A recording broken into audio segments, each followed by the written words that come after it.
ఎప్పుడైతే ఈ సహస్ర చక్రాలతో మనం ప్రావీణ్యం సాధిస్తూ మన ధ్యాన సాధనలో ప్రతి చక్రంలోనూ సరికాని వాటిని సరిచేసుకుంటూ మన ప్రయాణం ముందుకు సాగిస్తామో, సహస్రాలోకి వెళ్తామో, అక్కడ దొరుకుతుంది మనకి అకల్ట్ పవర్స్, అష్టసిద్ధులు. ఆ అష్టసిద్ధుల్నే మనం అనిమ, మహిమ, గరిమ, లగిమ అని, ఈశత్వ, కుశత్వ అని మనం పేర్లు పెట్టుకున్నాం కదా, ఎన్నోసార్లు విన్నాం కదా ఫ్రెండ్స్. ధ్యాన సాధనలో మనం కళ్ళు రెండు మూసుకొని కూర్చున్నప్పుడు మనమైతే ప్రశాంతంగా కూర్చున్నాం, కానీ ఈ శరీరంలో, ఈ మనసులో, ఈ బుద్ధిలో, ఈ ఆత్మలో అనేక రకాలైనటువంటి ప్రక్షాళనలు జరుగుతుంటాయి. వాటినే మనం అనుభవాలు అనుకున్నాం ఇంతవరకు. అందులో పెర్ఫెక్షన్ సాధించిన తర్వాత, ఈ యొక్క చక్రాలలో మనం ప్రావీణ్యం సాధించిన తర్వాతను, అవగాహన సాధించిన తర్వాతను, అంటే ప్రాథమిక ధ్యాన స్థితులు, సప్తభూమికలు దాటిన తర్వాతను ఆ యొక్క అష్టసిద్ధులు మనకి సంప్రాప్తించినప్పుడు మొట్టమొదటి వచ్చేది మహిమ. ఏమిటి మహిమ అంటే అనిమ. ఏమిటి అనిమ అంటే కఠినమైనటువంటి, అగోచరమైనటువంటి పదార్థాల్లో కూడా మనం వెళ్ళిపోగలుగుతాం. మన అంతరల్యపు లోతుల్లోకి మనం వెళ్ళగలిసినప్పుడు, ఆ యొక్క గురు సాంగత్యం మనకు దొరికినప్పుడు, ఆ యొక్క వెలుగుని, శబ్దాన్ని సేధించినప్పుడు, నిశ్శబ్దంలో శబ్దాన్ని మనం అందుకున్నప్పుడు, మనకి మన శరీరం ఒక కాంతి తత్వంతో, ఒక శబ్ద తరంగాలతో, ధ్వని తరంగాలతో నింపబడినప్పుడు మనము అతి కఠినమైన లేదు అదృశ్యమైన పదార్థాల్లో కూడా ప్రవేశించడం జరుగుతుంది. ఆ విద్యని, ఆ యొక్క సిద్ధిని పొందారు హనుమంతుల వారు. ఇది ప్రతి సాధకుడికి సాధ్యమే, అసాధ్యం కాదు.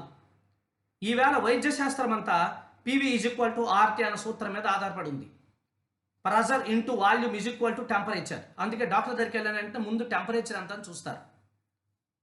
ఇవాళ డాక్టర్ దగ్గరికి వెళ్ళక్కర్లేదు, మీరు రోడ్డు మీదకి వస్తే చాలు, మీ నుదుటిని ఎలా చూస్తున్నారు, ఏంటిది టెంపరేచర్ మిషన్, ఎంత టెంపరేచర్ ఉంది. ఈ టెంపరేచరే మన ఆరోగ్యం మొత్తం చెప్పేస్తుంది. ఎంత దాచినా దాగదు, ఏం దాచినా దాగదు. ఈ టెంపరేచర్ అనేది దేని మీద ఆధారపడుతుంది? P/V T. ఆర్ అన్న ఆయన రొనాల్డ్, ఆయన ఎవరో కనుక్కున్నారు, ఆయన పేరు పెట్టారు. ఆ సూత్రాన్ని కనుక్కున్నాడు ఆయన, బట్ ఉన్నదే అది. పి అంటే ప్రెజర్, వాల్యూమ్ అంటే ఒత్తిడి. ఇగో ఈ శరీరం అప్పటికప్పుడు ఇంత అయిపోదు, అప్పటికప్పుడు ఇంత అవ్వదు. మనకు అవకాశం లేదు ఈ భౌతిక తత్వంలో. హనుమంతుల వారి నుంచి మనం ఖచ్చితంగా ధ్యాన సాధనలో నేర్చుకోవాల్సినటువంటి పరమసిద్ధి ఏంటంటే, ఈ శరీరం ఇలాగే ఉంటుంది ఎవరికైనా, కానీ హనుమంతుల వారికి రెండో శరీరం ఉంది, దాని పేరు సూక్ష్మ శరీరం. ఆ యొక్క సూక్ష్మ శరీరం ధ్యానంలో చిన్నది చేసుకోవచ్చు, పెద్దది చేసుకోవచ్చు. ఇదొక సిద్ధి, అష్టసిద్ధుల్లో ఇదొక సిద్ధి. దాన్ని, శరీరాన్ని కావాల్సినంత పెద్దదిగా చేసుకుంటే దాని పేరు అనిమ, మహిమ అన్నారు. గరిమ అంటే కోరుకున్నంత బరువును పెంచుకోవడం. గరిమ గర్వం పెంచుకోవడం కాదు, కోరుకున్నంత బరువును పెంచుకోవడం. మరి లఘిమ అంటే ఎంత కావాలంటే తగ్గిపోవచ్చు. ఇవన్నీ ఏకకాలంలో భౌతిక శరీరంతో ఎవరికీ కాదు. ఈ శరీరం అప్పటికప్పుడు ఇంత అయిపోదు, అప్పటికప్పుడు ఇంత పెద్దదవదు. ఈ విద్యలన్నీ దేనికి సంబంధించినవో మీరు గుర్తుంచుకోవాలి. ఇవన్నీ సూక్ష్మ శరీరంకి మాత్రమే సాధ్యమయ్యేవి.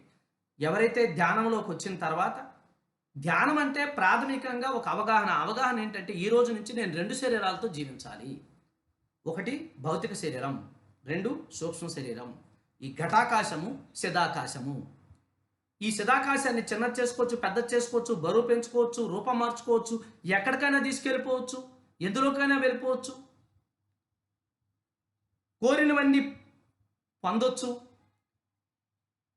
కోరిన విధంగా ఉండొచ్చు. మనం పాలకులు కావచ్చు, రక్షకులు కావచ్చు, అందరినీ వశపరుచుకోవచ్చు. అది ఎక్కడి నుంచి? ఇక్కడి నుంచి ఏవి కాదు. ఇవి అష్టసిద్ధులు. మనం కోరిన విధంగా ఉండొచ్చు, బరువు పెరగొచ్చు, తగ్గొచ్చు, కనిపించని అగోచరమైన వాటిల్లో దూరొచ్చు, మనకు కావలసిన దాన్ని మనం పొందొచ్చు. మన శరీరాన్ని బరువు పెంచవచ్చు, శరీరాన్ని ఆకారం పెంచవచ్చు, మనం బరువును తగ్గించవచ్చు, మన ఆకారాన్ని తగ్గించవచ్చు, మనం పాలకులుగా ఉండొచ్చు, నాయకులుగా ఉండొచ్చు, అందరినీ వశపరుచుకోవచ్చు.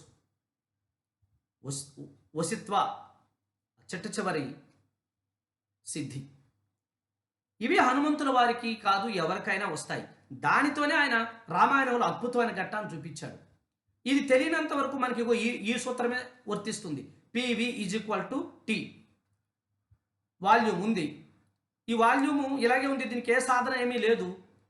అనేక రకాల ఒత్తిళ్లు పెరుగుతున్నాయి. మనిషి అంటేనే వీళ్ళు ఒత్తిడిలో పుట్టి, ఒత్తిడిలో పెరిగి, ఒత్తిడి అనుభవిస్తూ, ఒత్తిడి తింటూ, ఒత్తిడితోనే జీవిస్తూ, ఒత్తిడితోనే శరీరాన్ని వదిలేయాల్సినటువంటి ఈ ఒత్తిడి, ప్రెజర్ సొసైటీ, కాంపిటీషన్, పోటీ, అన్నిట్లో చిన్నప్పటి నుంచి పుట్టింది తల్లి పొత్తి కడుపుల్లో కాదు, పుట్టిందే ఒత్తిడిలో పుట్టడం, ఒత్తిడిలోనే పెరగడం, ఒత్తిడే తినడం, ఒత్తిడితోనే పడుకోవడం, ఉద్యోగం, వ్యాపారం, పరిగెత్తడం, జీవితం అంతా ఒత్తిడితోనే సరిపోయింది. ఆ ఒత్తిడితోనే ఉత్తారిపోతుంది. బీపీ అందుబాటులో రావట్లేదు, కంట్రోల్లో లేదు. ఇది దేని మీద తెలుస్తుంది? బయటికి ఎంత ఒత్తిడి ఉందో అనేది బయటికి ఏం తెలియదు ఎవరికి. ఎందుకంటే మనిషి చిన్నోడు, మనసు పెద్దది. దానికేమో కోతి, అది తాగింది, ఇంకా దానికి తేలు కుట్టింది, అది విస్తారంగా పెరిగిపోయింది. బయటికి మాత్రం మామూలుగానే ఉంటాం, చాలా నటిస్తూ ఉంటాం. లోపటున్న ఒత్తిడి, లోపటున్న ప్రెజర్ ఈ శరీరం తట్టుకోలేక న్యూరో బరస్ట్.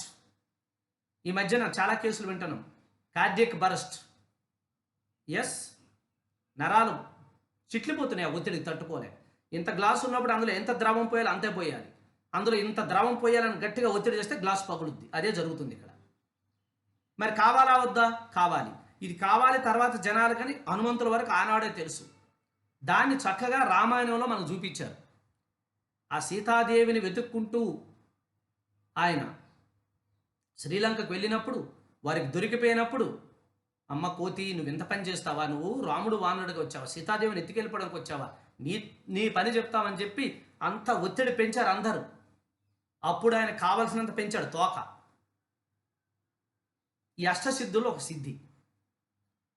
అలా కాకుండా ఊరికే వానరులా ఉంటే ఏం పెంచుతాడు? కోక చుట్టి మూటేసి కొడతారు వాళ్ళు. పి ప్రెజర్, వాల్యూమ్, ఇది పెరగదు తగ్గదు, ఈజ్ ఈక్వల్ టు టెంపరేచర్. ఇది పెరిగిపోతుంది, ఈ వాల్యూమ్ అలాగే ఉంది, ఇంటూ చేస్తే టెంపరేచర్ జమ్మని పెరిగిపోతుంది, burst. So my dear friends, ఎవరైతే ధ్యానం చేస్తున్నారో వాళ్ళు రెండు శరీరాల్లో జీవించాలి. ఒకటి ఈ స్థూల శరీరం, భౌతిక శరీరం. రెండు సూక్ష్మ శరీరం. దీని అవసరం ఎక్కడ పడుతుందో సింపుల్గా మనం తెలుసుకుందాం. ఇది హనుమాన్ జయంతి సందర్భంగా మనకిచ్చిన ఒక గొప్ప వరంగా భావిద్దాం. చిన్న వరం, బట్ ఎవ్రీథింగ్ ఏదైనా ప్రాక్టీస్ చేస్తేనే తెలుస్తుంది. సరే, ఈ కుండ ఉంది, ఇదే ఘటం.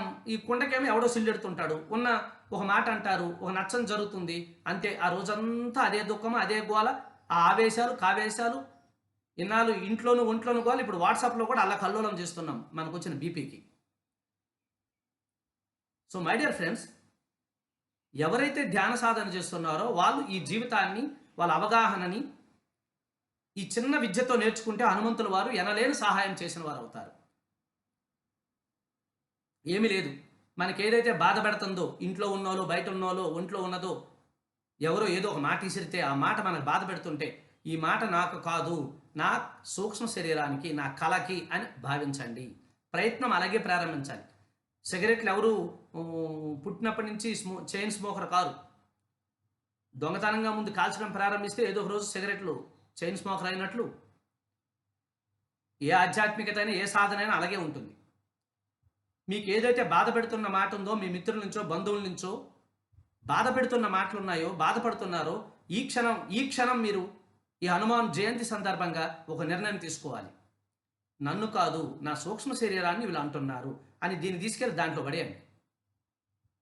ఎలా అయితే ఇప్పేసిన బట్టలన్నీ ఒక బ్యాగ్లో వేసుకుంటామో, కొత్త బట్టలన్నీ బీరువాలో తీసేసుకుంటామో, అలాగే మీకు నచ్చనివి, మీకు కష్టమైనవి, గిచ్చుతున్నవి, మిమ్మల్ని గిల్లుతున్నవి, మిమ్మల్ని బాధ పెడుతున్నవి వెంటనే ఇది నన్ను కాదు, నా కళను అన్నారు. ఒక సినిమాలో వచ్చింది, శత్రువు అని ఒక సినిమా వచ్చింది.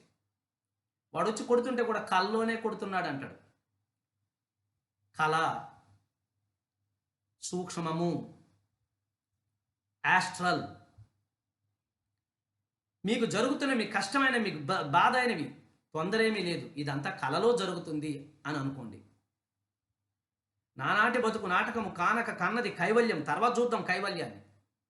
ఇక్కడ కైకయ్యలు లేకుండా, వెంటనే స్పందించేయకుండా, వెంటనే దాడి ప్రారంభించుకుంటా, శక్తిని కోల్పోకుండా, నీరసించి పడిపోకుండా ముందే ఆ మాటని జాగ్రత్తగా తీసుకెళ్ళి ఆ బొట్లో పడేయండి.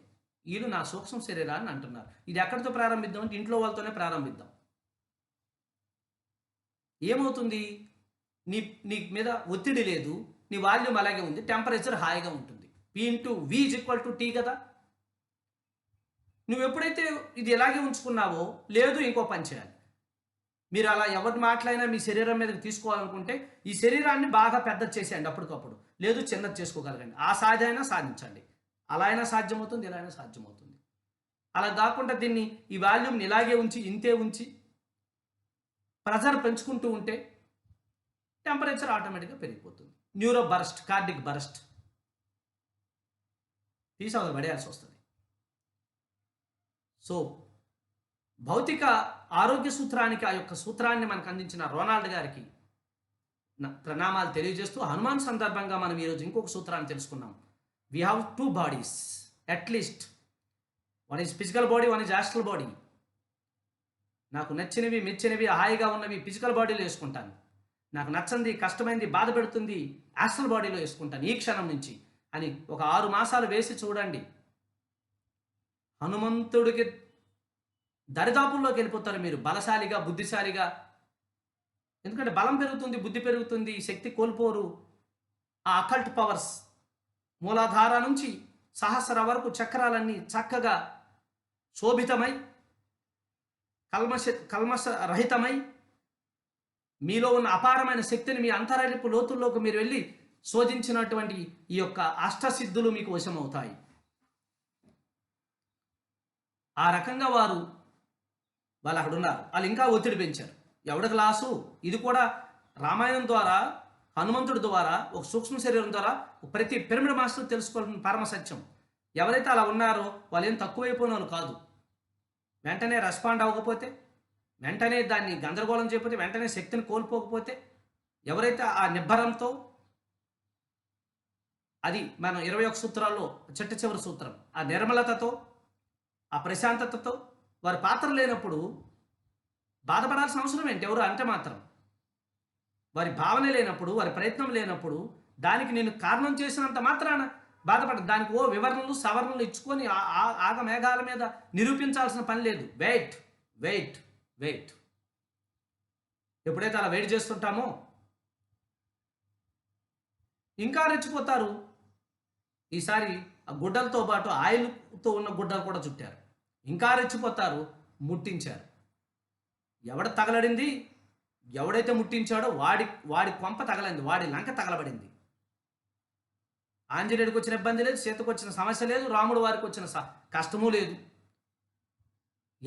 ఎవడైతే సూక్ష్మ శరీరంలో మనం ఉండగా కూడా ఇంకా ఒత్తిడి చేసి ఇంకా ప్రెజర్ చేసి ఇంకా రాళ్ళు ఇసురుతుంటారో, ఈ రాళ్ళన్నీ వెళ్ళి ఆలం తగులుతాయి. ఇది పరమ సత్యం. ప్రతి ఒక్కరూ తెలుసుకోవాల్సిన సత్యం. ప్రతి పిరమిడ్ మాస్టర్ సాధన చేయాల్సినటువంటి సత్యం. ప్రతి పిరమిడ్ మాస్టర్, ఒకవేళ నీ పాత్ర ఉంది, నువ్వు చేసావు, నువ్వు చేసినప్పుడే కదా అన్నారు, దానికి బాధపడడం ఎందుకు? ఒకవేళ చేయలేనప్పుడు అంటున్నప్పుడు కూడా ఎందుకు బాధపడాలి? నీ ప్రత్యక్ష పరోక్షం ఏమీ లేదు. ఎవరి కాలు ఎగురుతున్నారు వెగర్ని. నీ శక్తిని నువ్వు సమపార్జించుకున్నప్పుడు, నీ శక్తి ద్వారా నువ్వు ఎంత గొప్పగా ఎదగవచ్చో, నీ శక్తితో ఆటలాడుకున్న వారికి ఎన్ని చుక్కలు చూపించవచ్చో, ఆ యొక్క సహస్రమైనటువంటి సమగ్రమైనటువంటి జీవన విధానానికి, ఆధ్యాత్మిక జీవన విధానానికి ఆ యొక్క మూర్తియే, ఆ యొక్క స్ఫూర్తియే హనుమంతుల వారు. ఆ తర్వాత వస్తాయి నవనిధులు. చేయాల్సింది చేస్తే పొందాల్సింది పొందుతాం. దేనికోసం ప్రత్యేకంగా చేయక్కర్లేదు. అవి అష్టసిద్ధులొద్దు కానీ నవనిధులు ఇచ్చేయండి, అందులో అన్ని అక్కర్లేదు, 3 2 ఇవ్వండి, అలా ఏమీ లేదు. అక్కడ ఏ ప్యాకేజీ లేదు. ఒకదాంతతోటి సాధన చేస్తుంటే వస్తాయి. ఆ నవనిధులను మనం పద్మమని, మహాపద్మమని, శంఖమని, ముకుందమని, కచ్చపమని, ముధిరమని, కందమని, నీలమని, షత్వమని అంటారు. నవనిధులు. వీటితో పాటు నవ వ్యాకరణాలు. నవ వ్యాకరణ పండితులు తెలిసిన అతి కొద్ది మందిలో చిరంజీవిగా ఉన్నటువంటి యోధుడే మన హనుమంతులు వారు. ఆ యొక్క నవ వ్యాకరణ సిద్ధిని తెలిసినవాడు కాబట్టే సకల రససిద్ధి తెలిసింది. తద్వారా సంజీవిని సాధించాడు. లక్ష్మణస్వామి ఆ యొక్క యుద్ధ సమయంలో మూర్చబడిపోయినప్పుడు సంజీవిని తీసుకెళ్ళాడు హిమాలయాల్లో దునాగిరి పర్వతం నుంచి. అదేదో మొక్కో వస్తువో తొక్కో కాదు. ఇన్ని సాధిస్తే అర్థమయ్యేది సంజీవిని. ఏదీ లేకుండా ఇవన్నీ వద్దు, హనుమంతుడు ఎక్కడున్నాడు, సంజీవిని పట్టుకోవాలని చేస్తే దాని పేరు కోతి ప్రయత్నం. హనుమాన్ స్వామి ప్రయత్నం కాదు, ఆంజనేయ స్వామి ప్రయత్నం కాదు. అది దురాశతో పేరాశతో హాస్పిటల్కి సంజీవిని హాస్పిటల్ అని పేరు పెడితే ఆరోగ్యమే వచ్చేది అక్కడ. ఆ సంజీవిని ఎక్కడుందో పట్టేద్దామని గడిచిన 2, 3, 4, 5 దశాబ్దాలుగా కోట్లాది రూపాయలు ఖర్చు పెట్టి హిమాలయాల్లో తిరుగుతున్నారు. చేయవలసింది చేస్తే వెళ్ళాల్సిన ప్లేస్కి వెళ్తే పొందుతాం, కానీ మనల్ని మనం భ్రమ పెట్టుకుంటున్నాం. సంజీవిని అందరిలోనే ఉంది, అంతటా ఉంది, అంతటా వ్యాప్తించి ఉంది. సిద్ధి శ్వాస సాధన ఎవరైతే చేస్తారో, శ్వాస మహావిజ్ఞానాన్ని ఎవరైతే పట్టుకుంటారో వారందరికీ సంజీవిని లభ్యమవుతుంది. శాఖాహారులుగా ధ్యాన యోగులుగా ఉన్న వేలాది లక్షలాది మంది దగ్గర వాళ్ళ సంజీవిని సుస్థిరమై ఉంది, సదా సర్వతం వ్యాప్తిమై ఉంది. దానికోసం ఏ ఎతుకులాట అక్కర్లేదు. సాధనతోనే పనులు సమకూరు ధరలోను. మై డియర్ ఫ్రెండ్స్, మనకి సాధన చేసిన తర్వాత ఇక్కడ నుంచి కిందకే P/V = T. ఇక్కడి నుంచి పైకి వెళ్ళిన వాళ్ళకి P/V = సూత్రం చల్లదు. భౌతికాన్ని దాటి ఆది భౌతికలోకి ప్రవేశించినప్పుడు దీన్నే తావో అంటారు. ఈ మార్గాన్నే తావో మార్గం అంటారు. ఎవరైతే అంతరంగ మార్గాల్లోకి ప్రవేశించేశారో వాళ్ళకు అర్థమవుతుంది అపారమైనటువంటి దివ్యలోకాలు, కాంతి లోకాలు, కారణలోకాలు, మహాకారణ లోకాలు, గ్రహాలు, సంగీతాలు.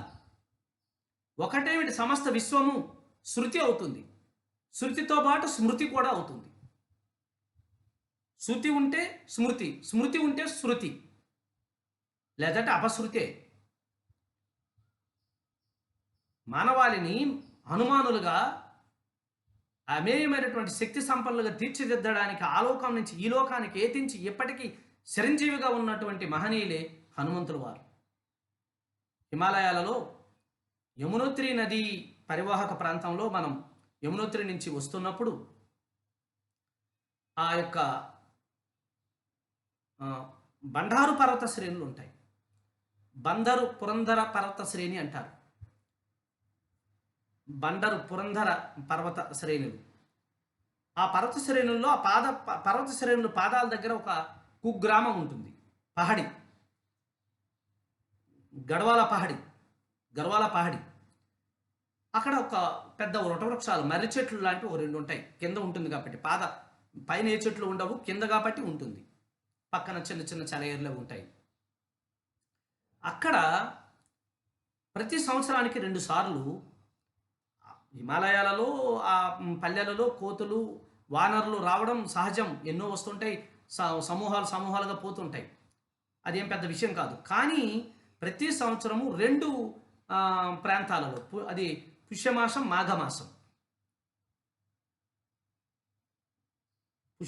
మాఘమాసం సందర్భాలలో ఆ ప్రాంతానికి ఒక ప్రత్యేకమైనటువంటి వానరము, అన్నిటికంటే విభిన్నంగా ఉండేటువంటి ఒక వానరం వస్తూ ఉంటుంది.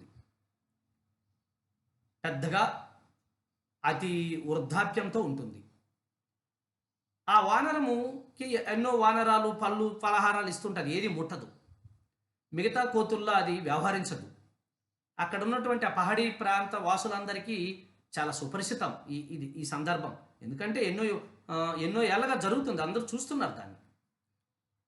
బట్ ఆ 2 మాసాల్లోనే అది అక్కడ సంచరిస్తుంటుంది. అక్కడ వచ్చినప్పుడు వాళ్ళందరూ ఏం చేస్తారు? ఎవరో పెద్దవాళ్ళు గుర్తించారు స్వయంభూ మరి అని ఈ హనుమాన్ జయంతి ఇలాంటి పుణ్య పర్వదినాలలో ఆ యొక్క హనుమాన్ చాలీసా, హనుమాన్ సత్సంగం, హనుమాన్ భజన వాళ్ళకి తెలిసినటువంటి పద్ధతుల్లో వాళ్ళు అక్కడ అది ఆ రోజంతా అద్భుతంగా చేస్తుంటారు. వారితో పాటు అది చెట్టు మీద కూర్చోదు, కిందన కూర్చొని ఉంటుంది. వాళ్ళతో పాటే కూర్చొని ఉంటుంది. ఇది హనుమాను తాలూకా జాడ లేదు, ప్రమాణము లేదు, పరోక్ష స్థితం అక్కడ. ఆ తర్వాతను అక్కడి నుంచి మనం దునాగిరి పర్వత శ్రేణుల్లో ద్రోణాచార్యుడు ఏ పర్వతం మీద అయితే తపస్సు చేసుకున్నారో, ఎక్కడైతే అశ్వత్థామకు ఆ యొక్క జన్మనిచ్చారో, ఆ దునాగిరి మాత పర్వత శ్రేణితో ఆనుకుని ఉన్న అనుసంధానమైనటువంటి ఆ యొక్క గొప్ప మహాశక్తివంతమైనటువంటి పర్వత సమూహమై అనేక రకాల జల, ప్రాణికోటి, జంతు, పక్షి అన్ని రకాలుగా సుభిక్షంగా ఒక పర్వతం విచిత్రంగా విరాజిల్లుతుంటుంది. ఆ పర్వతం పేరు దునాగిరి మాత పర్వతం. ఆ పర్వత శ్రేణుల్లోనే మన తెలుగు స్వామీజీ అయినటువంటి వేదానంద బాబాజీ యొక్క వేద తపో ఆశ్రమం, ధ్యాన నిలయం అక్కడ పిరమిడ్తో సహా ఉంది. అద్భుతం ఏంటంటే ఈ దునాగిరి పర్వతానికి ఇటువైపు మన వేదానంద బాబాజీ స్వామి ఆశ్రమంలో పిరమిడ్ ఉంది. అటువైపు ఒక పిరమిడ్ ఢిల్లీ మాస్టర్స్ నిర్మించారు. దానికి ఆపోజిట్లో 3 పిరమిడ్ల మధ్య ఉంది ఇది. అక్కడే భట్కోటి బాబా వారు మహావతార్ బాబాజీకి సరి సమానమైనటువంటి మహా విజ్ఞాన యోగ పొంగువులు అక్కడ ఉన్నారు. వారితో అనుబంధం తర్వాత అంశాల్లో తెలుసుకుందాం. ఆ తర్వాత దునాగిరి ప్రాంతం నుంచి గంధమాగంధ పర్వతాల్లో నిరంతరము మంచుతోని కప్పబడి ఉన్నటువంటి ఆ యొక్క పర్వత శ్రేణులలో యతిగా ఎంతోమందికి ఎన్నో సందర్భాలలో హనుమానుల వారు దర్శనమిచ్చారన్నది ఒక ప్రతీతి. నిత్యము శ్వాసానుసంధానంతో, శ్వాస మీద ధ్యాసతో, శ్వాసపుత్రుడిగా ఇప్పటికీ ఆయన అక్కడ ఉండడం అన్నది చాలా ఆలోచించి ఆచరించదగ్గటువంటి విషయం. గంధమాగంధ పర్వతాలు, అలాగే జపాన్లోని ఉన్నటువంటి ఒకానొక బుద్ధ పరంపర, వారు నిరంతరము ధ్యాన సాధనలో చేస్తుంటారు. ఆ బుద్ధ వర్గంకి వాయునందన అన్నటువంటి ఒక బ్యాచ్ ఒకటి ఉంది. వాయునందన, జపాన్లో వాయునందన కైవల్య సిద్ధి అన్నటువంటి ఒక కల్ట్. కైవల్య సిద్ధి కావాల్సిన వాళ్ళందరూ ఆ యొక్క వాయునందన సంస్థలోకి వెళ్ళి వాయునందన పేరుతో హనుమంతుడు వచ్చి వెళ్తుంటాడు అన్నది వాళ్ళ ప్రతీతి జపాన్లో. అలాగే ఋషికేశ్లో హనుమాన్ ఆశ్రమంలోను, అలా హిమాలయాల్లో లెక్కకు మించినటువంటి ప్రదేశాలలో హనుమంతుని, ముఖ్యంగా బద్రీనాథ్లోను సాక్షాత్ హనుమంతుల వారు సారథ్యం వహిస్తారని, ఆ హనుమంతుల వారే సశరీరధారై జన్మించారు, ఒక నీమ్ కలోరి మహారాజ్గా, లక్ష్మణ్ దాస్గా అన్నది హిమాలయాల్లోని అచంచలమైనటువంటి విశ్వాసం. కాంచీధామ్ నీమ్ కలోరి బాబా ఆయన ప్రేరణతో వారు సాక్షాత్తు హనుమంతుడుగా ఎంతోమందికి అక్కడ హనుమాన్ గడి, మార్కండేయ కుంజ్ దగ్గర, అలాగే నకూచేతాల్ దగ్గర, అలాగే వనకండి మహారాజ్ దగ్గర, అలాగే గంధమాగంధ పర్వతాలలోను, దునాగిరిలోను హనుమంతుని వారితో సాక్షాత్తు చర్చలు జరిపినట్టు ప్రత్యక్షం చేసుకొని మాట్లాడుతూ తానే హనుమాన్ స్వరూపంగా ప్రపంచ ప్రసిద్ధికి వాసికెక్కినటువంటి నీమ్ కలోరి బాబా యొక్క విజ్ఞానవేత్తకి హనుమాన్ జాడలు ఎక్కడెక్కడో ఎన్నో సందర్భాల్లో, ఒకనొక సందర్భంలో కాశీలో తులసీదాస్ గారికి జరిగినటువంటి ఒక గొప్ప సంఘటన. ఇలా హనుమంతులు చిరంజీవులై, శాశ్వతులై ఈ యొక్క అపర ధ్యాన సిద్ధికి, శ్వాస మహాశక్తికి అష్టసిద్ధులకు, నవనిధులకు, నవవ్యాకరణాలకు, నవవ్యాకరణాల్లో సంగీతం ఒకటి, ఆరోగ్యం ఒకటి, నవవ్యాకరణలకు మరి ఒక శాశ్వతమైనటువంటి ప్రతినిధిగా ఉన్నారు. మరీ ముఖ్యంగా భగవద్గీతను లైవ్లో చూసినటువంటి నలుగురిలో, భగవద్గీతను యుద్ధభూమిలో అర్జునుల వారికి శ్రీకృష్ణుల వారు చెప్పారు. ఈ చెప్తున్న దాన్ని ఆ యొక్క ధృతరాష్ట్రుల వారికి, అక్కడ జరుగుతున్న దాన్ని ఇక్కడ ఉన్నటువంటి ఒక దూత ధృతరాష్ట్రుల వారికి దాన్ని లైవ్లో వివరించడం జరిగింది. ఈ ఇద్దరే కాకుండా అక్కడ వ్యాస మహర్షి, మరి ఇక్కడ హనుమంతుల వారు ప్రత్యక్షంగా భగవద్గీతను విన్నారు అన్నది మన పురాణాలు, ఇతిహాసాల నుంచి మనకు దొరుకుతున్నటువంటి ఆధారాలు.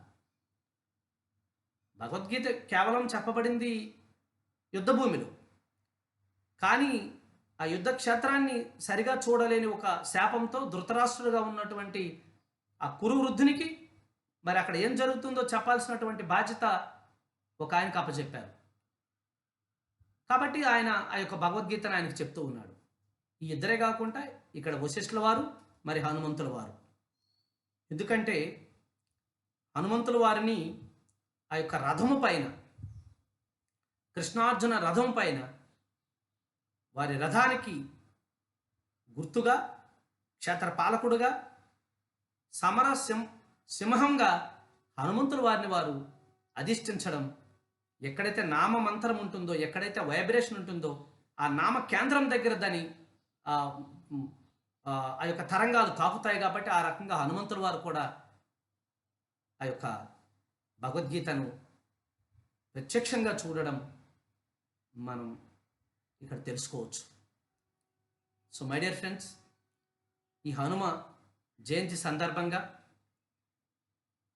సమస్త పిరమిడ్ మాస్టర్లకు శ్వాస మీద ధ్యాస అన్నటువంటి అంశాన్ని మనకి మరింత విస్తారంగా, వివరంగా ప్రసాదించినటువంటి ఆ యొక్క శ్రీ సీతారామ రామాంజనేయ సంవాదం గ్రంథానికి, హనుమాన్ జాడలను, హనుమాన్ మూలాలను, హనుమ లీలలను మనకు ప్రసాదించినటువంటి సమస్త హిమాలయ యోగులకు, కాంతిలోక వాసులకు, చిరంజీవులకు మరొకసారి హృదయపూర్వకంగా ధ్యానాభినందన తెలియజేసుకుంటూ, రేపు మన స్వాధ్యాయ యోగాన్ని, కాంతిలోక వాసుల స్వాధ్యాయ యోగాన్ని మరింతగా కొనసాగించుకుందాం.